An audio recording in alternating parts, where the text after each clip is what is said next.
He lives in Hanoi. He has a background actually in cartooning, from I can understand. Yes, graphic arts. And his work has been exhibited widely. He's exhibited in Japan, the US, Russia, and he's going to speak to us today about the work that you see behind me. Thank you. Tôi rất sung sướng được hôm nay được gặp các bạn và nói về tác phẩm của tôi với tất cả các bạn. Okay.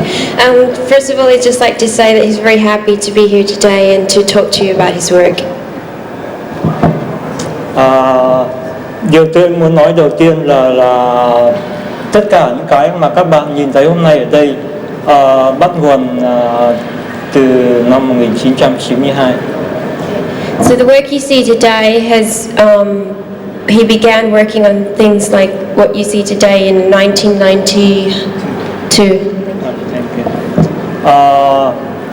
Và bắt đầu là một cái bao thuốc lá mà tôi nhìn thấy người ta bỏ nát vứt trên bàn. Okay, and everything started from a cigarette packet or a carton or a cigarette carton that he's seen discarded on a table in his studio. Và tôi tự hỏi tại sao mình không làm một cái gì bằng cái hộp thuốc lá mà lúc ấy tôi trông nó rất đẹp, nó bị vò nhầu nhưng mà rất đẹp. And he asked himself, why doesn't he make something from this packet that looked so attractive on that table?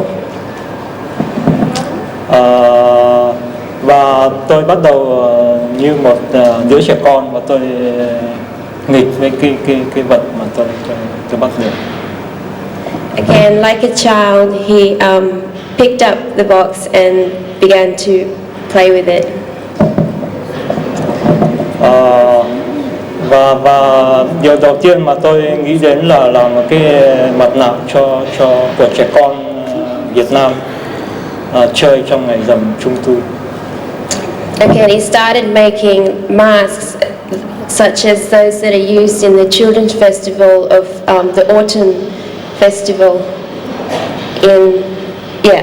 which is actually I think mid-autumn, which is around about now, isn't it? Và tôi bắt đầu như một trò chơi, như một trò chơi và tôi tất cả những lúc rỗi rãi tôi có thể làm được với một bao thuốc lá. So it's like a toy for him, something he could play with, so whenever he had free time he could do something with it. Và quả nhiên là đầu tiên có những cái gì đó hấp dẫn tôi và tôi cảm thấy mình có thể tiếp tục. And he found that the work he was doing was very attractive to him, and he felt that he could continue doing it, had a lot of possibilities. Và tôi nghĩ rằng những cái hộp này có thể làm những cái gì đó từ rất trừu tượng và cho đến những cái vật cụ thể. So the possibilities range from doing something very abstract to representing something very concrete. Thank you. Và cũng như tất cả mọi trò chơi thì thường nó có một nguyên tắc. Thì trong khi cắt những cái hộp thì tôi cũng nghĩ đến tìm ra một cái nguyên tắc nào đó. Principle, yeah. Like any sort of toy that you play with, there's a certain principle that he wanted to revolve this play around. Cái điều mà tôi muốn nói tức là những cái khi tôi cắt thì tôi không bao giờ vứt những cái mà tôi cắt đi. Okay. So whenever he cut something, his principle was never to throw it or to break it off. Em có đúng không? Oh yeah, whatever he cut off, he wouldn't throw away. Và cái điều này tôi phát hiện ra một điều là khi tôi cắt và tôi không vứt đi thì nó có một cái gì đó, nó ra rất nhiều thứ, có thể hình thành rất nhiều thứ. Nếu như tôi cắt mà tôi vứt đi thì nó bình thường, nhưng khi cắt mà không vứt đi thì nó xuất hiện cái mà tôi không hề nghĩ gì trước. Không vứt đi cà mau hoặc là không vứt đi cái mà cắt. Được. Yeah. He's going to show you some examples, I guess. I think these are works in progress. Boxes he's picked up around here. Oh no, I'm wrong. I can see a berry fruit box in there though. Can I can see. This paper only. Đây là một cái tờ cấp postcard, cái postcard. This is a postcard. It says Tony Clark, Melinda Harper, Gail Hastings. Khi tôi cắt thì tôi không vứt đi. When he cuts it, he doesn't throw it off. I think he means what he means. He doesn't break it off there. Và nó có thể trở thành cái gì đó. So it becomes something else. Có thể trở thành một cái đầu và This hai could cái be a head, and these are two hands. And the legs. And those are the legs. Oh, you have to show them the front. Show them. Vâng. It looks like a woman. Có phải là phụ nữ? Anh ạ. It's the beauty of a woman. I don't think he thinks much of them. Beauty is in Được. Và đấy là một cái điều mà tôi phát hiện ra trong khi chơi một cái trò chơi của trẻ con. Và cái điều này nó giải quyết một cái điều lúc bé mà tôi chơi những cái trò chơi bằng giấy và phải dán hồ thì nó hay bị bong ra. Nhưng mà khi cắt này thì nó bảo đảm là không bị bong ra. Không bị bong ra có nghĩa gì? Vâng, okay. Yeah, so it's like a child playing with something. When he was small, he also remembers cutting things and pasting things. Yeah. Có gì nữa không? Đây là một cái trò chơi cũng là cắt những cái không có ý nghĩa, là một cái hình trừu tượng nào đó. Okay, so this is an example of another way of creating an image, I suppose, which he calls more abstract. And this is cái này cụ thể không? Này so với cái này. Yeah, I asked, is this what he calls a concrete image, or yeah, he says, well, compared to that one, it is, because this is a woman and that's just triangles or something. So. Và cái hình này có thể biến hóa theo những cái. So yeah, you can do something like that with it.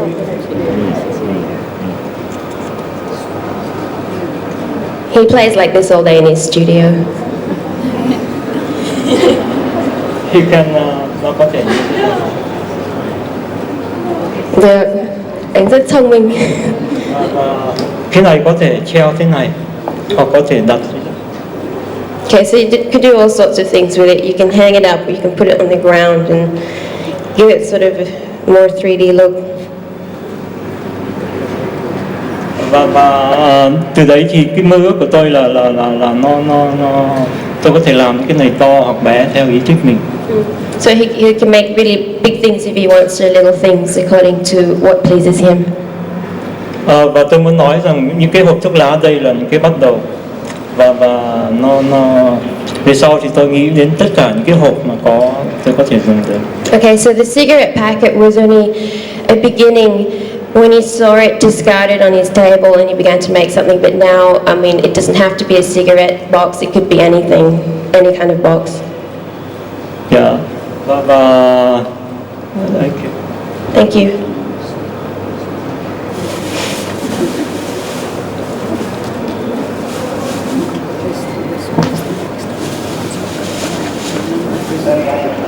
All right.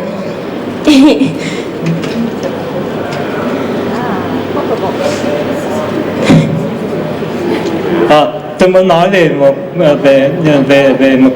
một cái con voi. mà khi làm được tôi rất thích. Okay, well, he'd like to talk about this elephant. When he did this, he really liked it. Bởi vì tôi rất mê nó, nhưng từ lâu lắm tôi không cảm giác là mình không thể làm được. Không thể làm được cái gì? Cắt được một con voi bằng.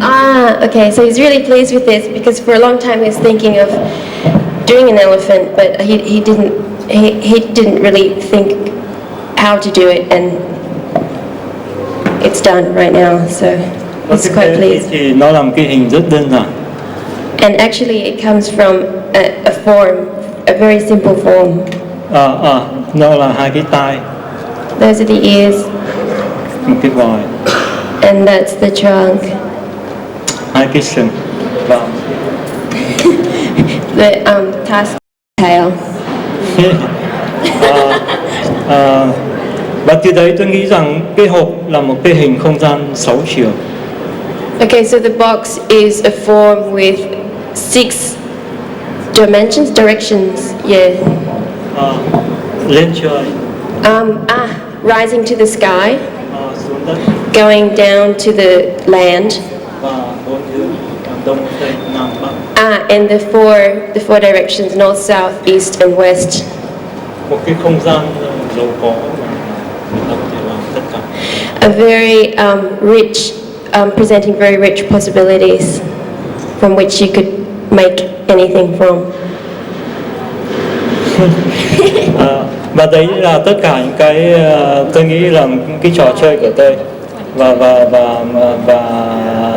tôi nghĩ rằng là nó các đứa trẻ con rất thích, và những cái mà có hôm nay tức là tôi nghĩ rằng nó bắt đầu từ cái trò chơi của trẻ con. So these are my toys, the things that I play with, but I believe that everything that I'm doing here has come from being a child and as a child.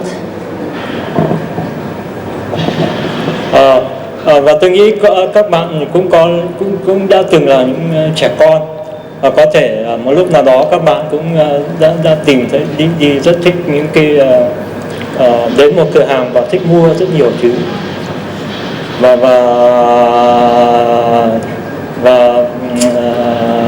nhiều khi các bạn muốn mua tất cả cái cửa hàng. Tất cả những cái này hoặc là mật chơi, ví dụ cái này hoặc là một cửa hàng nào đó bất cứ. Okay, so like when a child goes to a toy store and they want to get all the toys in the store, so these are all his toys. Và hôm nay thì tôi có một cái cửa hàng, tất cả những đồ chơi và tôi mơ ước từ lúc bé. And now he's got his own shop filled with all the toys that he wants, that he dreamed about when he was young.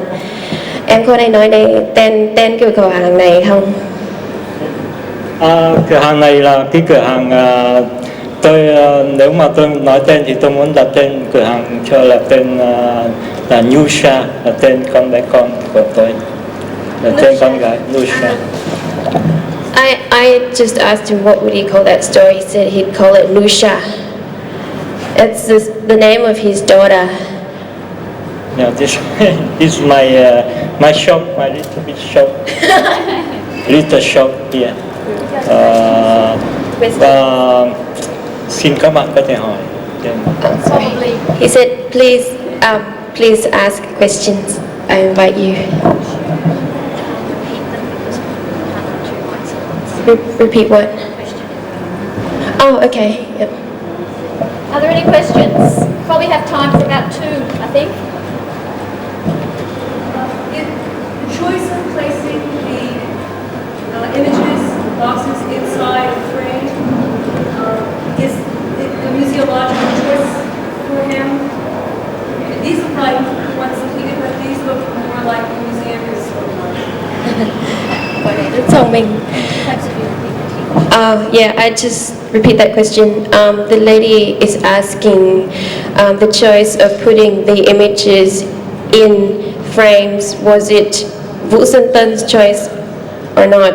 because she notices that these frames may have been his choice, but these look quite different. So I'll ask him, or I think he understood that question.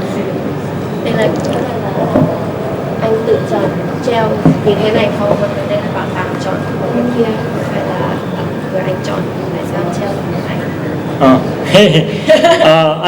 This câu hỏi rất hay. Cái hộp kia là cái hộp mà tôi chọn ở Việt Nam.